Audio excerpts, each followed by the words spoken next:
Welcome back to the Skidmore Family Farm. Today we're going to start out up in the kitchen and we're going to get some seeds ready to make more fodder.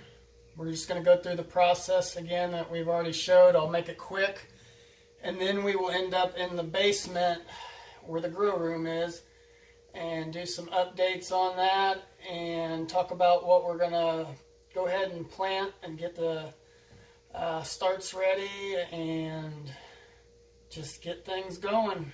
We've been slacking the last couple of days, so we're going to get on top of it. Oh, and then we'll do our first go round of fodder.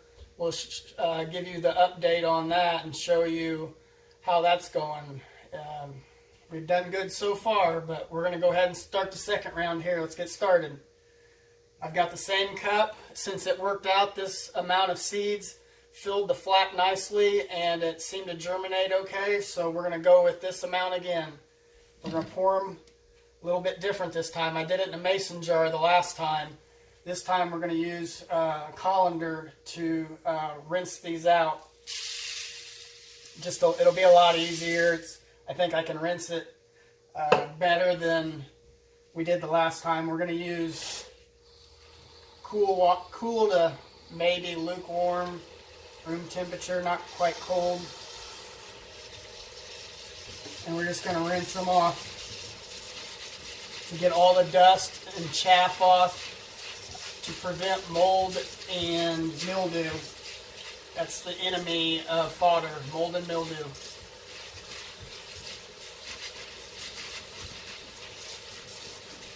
And this one seems to be, this has the narrow slots instead of holes to prevent the seeds from falling through.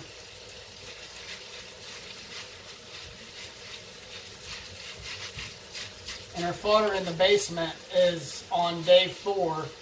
So you can see from the last video to day 4 once we get down there, and you can see the progress that it's made.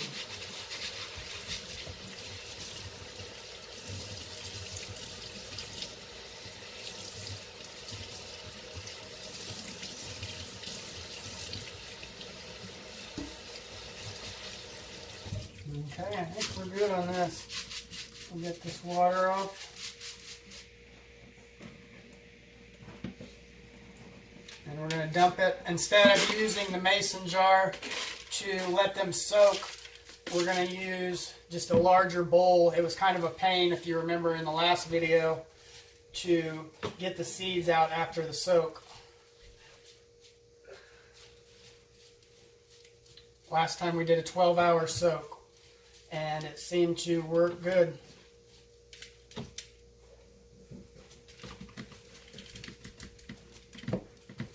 Yeah, this is a lot less messy. If you remember the last time down in the basement, seeds were kind of going everywhere, but not this time.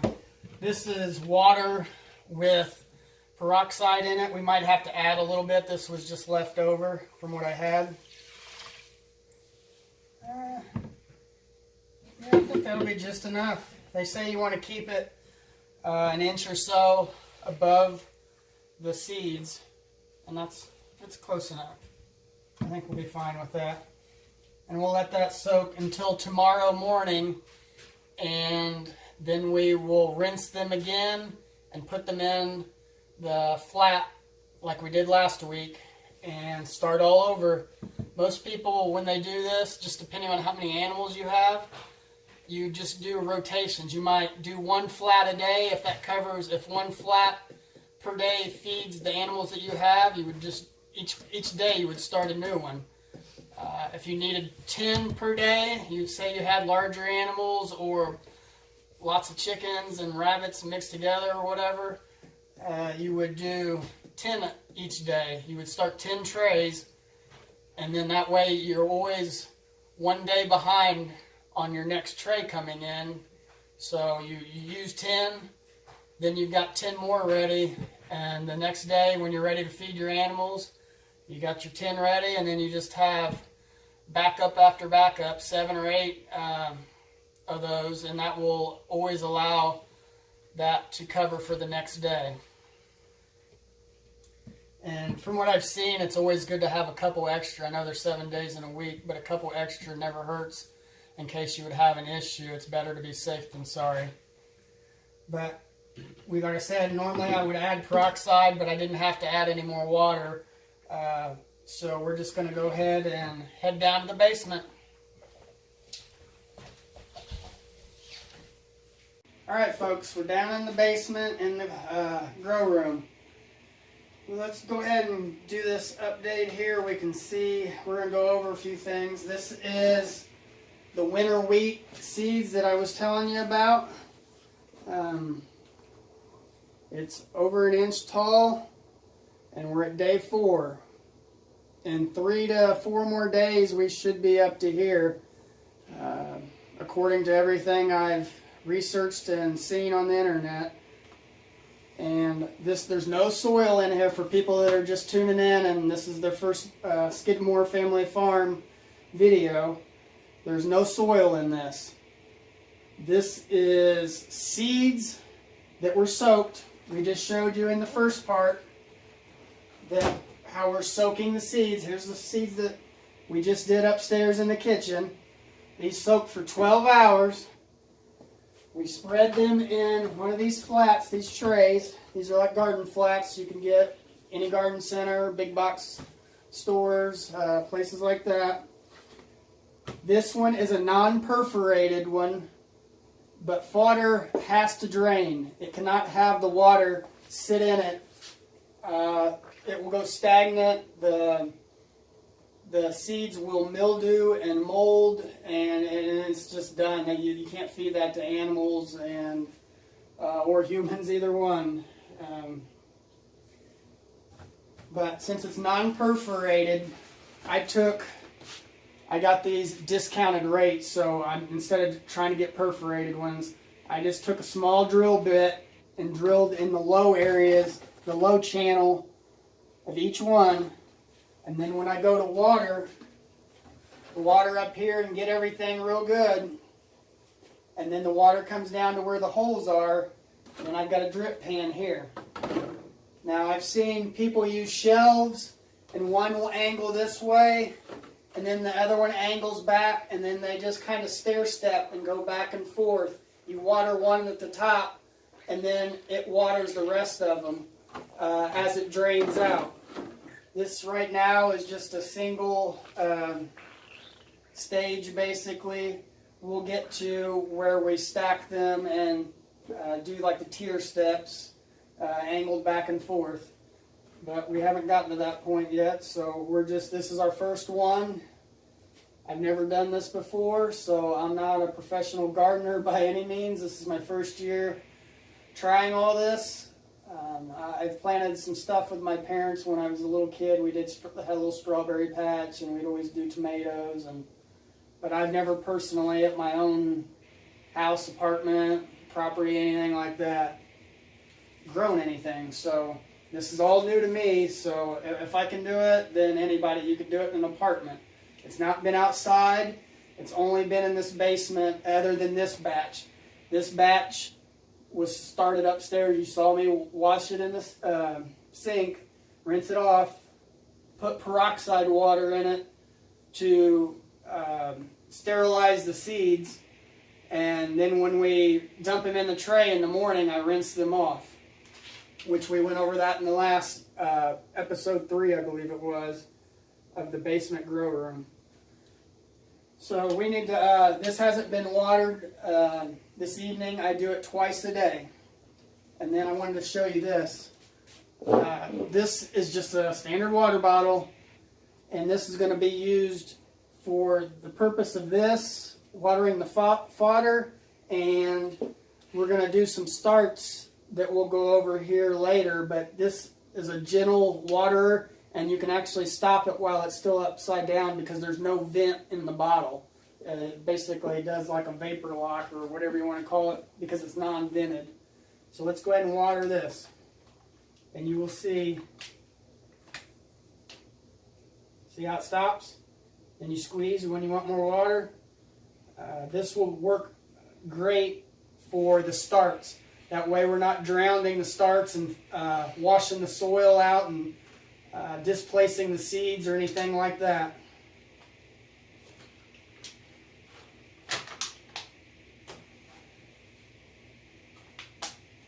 And this helps, especially on the fodder, it helps it get everything evenly. I'm getting the sprout itself, or the grass, the wheatgrass, and then what goes on the wheatgrass, obviously gravity is going to pull it down, and it will get the root pad, or root mat. Some people call it different things. That's something else we'll show you here in just a second.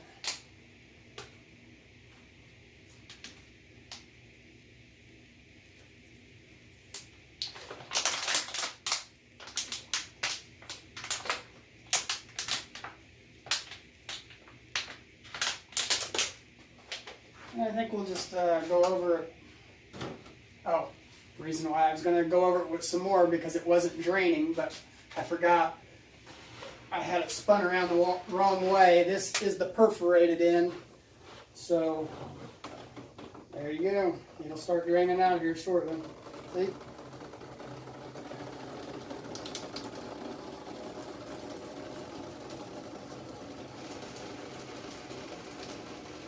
But it's a very simple system. You can, I believe we paid $15 for a 50-pound bag. And everything that I've seen says you can get anywhere from 4 to 6 times the amount of seed weight.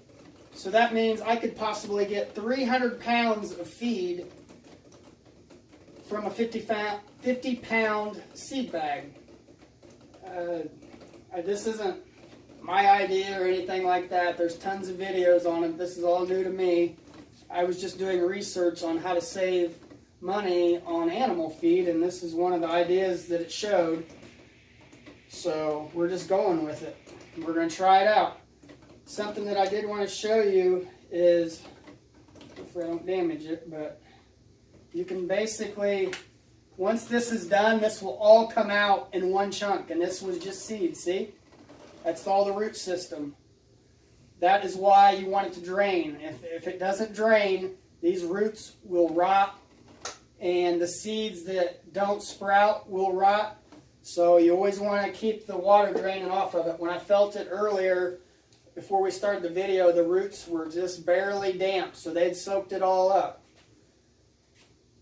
But like I said, it's a very simple system as far as I can tell so far. The only enemy or problem that I've seen is sterilizing the seeds, proper drainage, and watering 3 times a day. You can't let the roots dry out.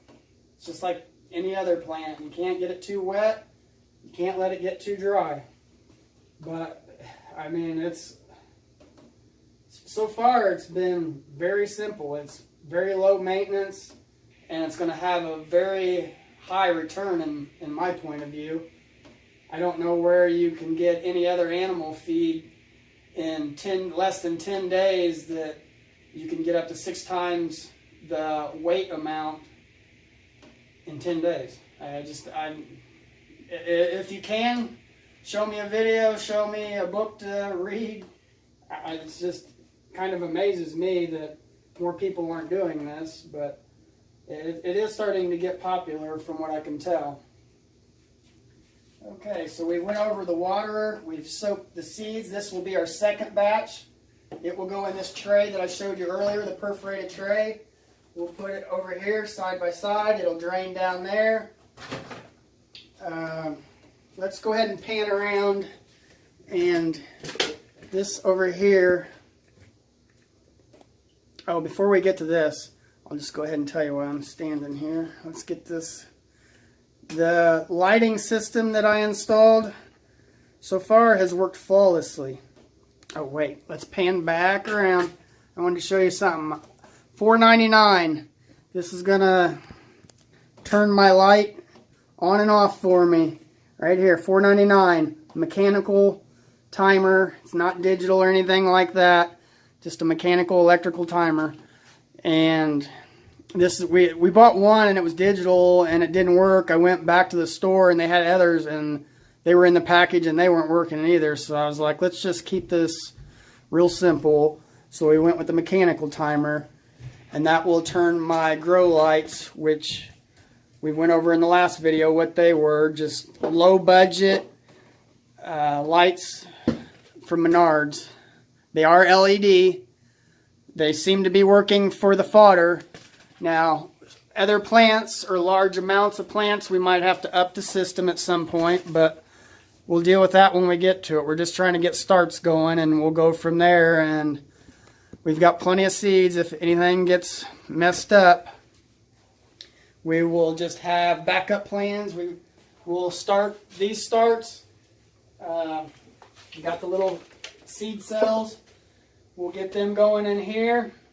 We'll transplant them into food grade buckets, and some of them we will, like on the lettuces that we bought, I think we're going to try to do some, like, I guess it would be like if you were on a commercial farm, the intense farming is what they call it, where they take your lettuces and spinaches, and if it's 12 inches apart on the spacing, you go 6 or 4 inches, and you get them real close, and then you just cut the tops of them off instead of picking the leaves by hand.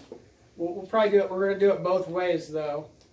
I'm going to take the flats like we saw earlier, and I will plant them close together, and then, like I said, we can just come in and shear it off inch or two off the top before maturity, and then let it grow another time, and we'll just see how many times we can cut it and grow it back with the artificial light. If it dies, we'll do more research, get your opinions, and if you see anything that I'm doing so far that's wrong, or you think that I should do better, or just concerns that you may have in a basement grow room, feel free to comment. But that's where we're at this point. We are going to start with some Swiss chard, some red velvet lettuce, some baby choy, bok choy, cabbage, Japanese I believe, or Chinese, I'm not sure. I have eaten it before and I did like it. We got some kaleidoscope blend carrots, and some beets. I think those are, yeah, Detroit dark red. Some spinach. Some short and sweet carrots. Some French dressing radishes. Salad bowl mix lettuce. And I'm sure there's different names for a lot of these. I'm just reading what the tag says. So, like I said, I'm not a professional gardener by any means, so if you call it by another name, you're free to comment on that too. It's all about a learning experience for me and my family, which one of the little family members is here. If you want to get in it, he's in his jammies. He's getting ready for bed here shortly. You want to say hi to him? Hi. You might have already been in the video. I didn't see how far over it was videoing.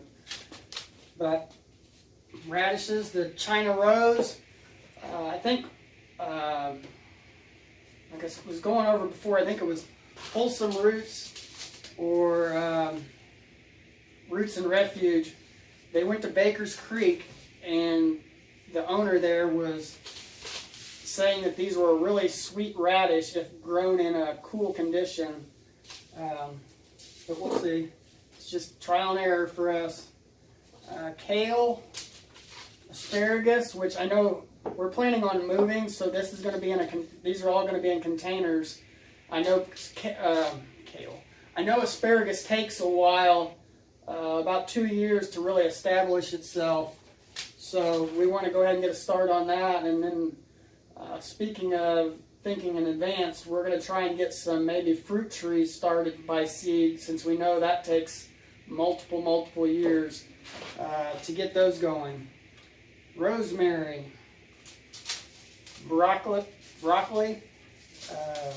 arugula, basil, and cilantro. And we're just going to do a couple of each. We've got 144 cells, I think. And like I said, then I'm going to do some intense, like spinning really close together. Easy killer. Okay. He's breaking stuff. Like I said, we'll do try to do some like intense, really close compacted together lettuces and see how that goes with the artificial light. And we're going to upgrade. We're not just going to do all this with 2 lights. This is just to get the starts going. We see how that goes. We're going to add more lights.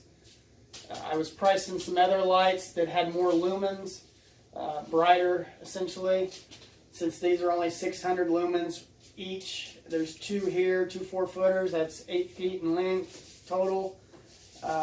We talked about before maybe double stack them like a shelf system, or we can expand this way or wrap around the other way.